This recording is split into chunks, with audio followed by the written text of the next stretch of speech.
امروز از اون روزایی بود که اصلا نمیشد توی خونمون، پس یه سری خرید داشتم، گفتم چه بهتر که قبلش یه کافه بریم.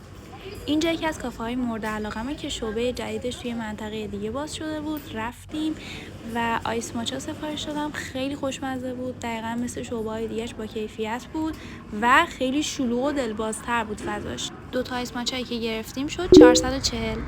این یکی از پل‌های خیلی قشنگ شهرمونه که بهش میگن پل کابلی توی اهوازه، که از اینجا نتونستم درست بهتون نشونش بدم، ولی سری بعدی حتما از نزدیک خیلی خوشگل‌تر نشونتون میدم. آقا من چند وقتی خیلی بدجور افتاده تو سرم که با این خمیرای هوا خشک و این خمیرای که برای بازی بچه‌هاست، خمیرای کلی بهش میگن، چی میگن نمیدونم، اون رنگی یه سری چیزای گوگلی درست کنم. خیلی آموزشا نگاه کردم، به نظر ساده میاد ولی مطمئنم از اوناست که وقتی میری تو دلش خیلی سخته. در نتیجه یه سری وسیله گرفتم که امتحان کنم، به هر حال برای سرگرمی بد نیست و انقدر آزمون خطا انجام میدم که بتونم به هر حال فوت و فناش یه جورایی یاد بگیرم تا قبل اینکه یه دوره خیلی خوب شرکت کنم.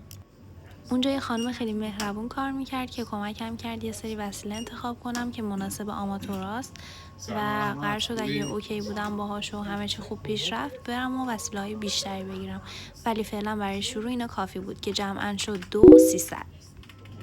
چون وقت نداشتم برم خونه غذا درست کنم، خیلی تند و سریع اومدم اینجا. اسمش مزناک غذاهای رژیمی داره، در واقع اسنک و ساندویچ‌های رژیمی و دسر و اینجور چیزا داره که تماما همشون رژیمی ان و برای ورزشکارای کسایی ان که سالم خورن.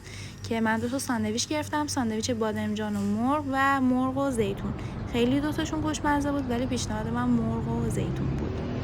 مبلغ 2 ساندویچ بدون نوشیدنی شد 790. انتخاب خیلی خوبیه برای وقتایی که خیلی عجله داری و نیاز داری غذای رژیمی بخوری. واقعا خوشم اومد، ولی درست کردنش توی خونه اصلا کاری نداره.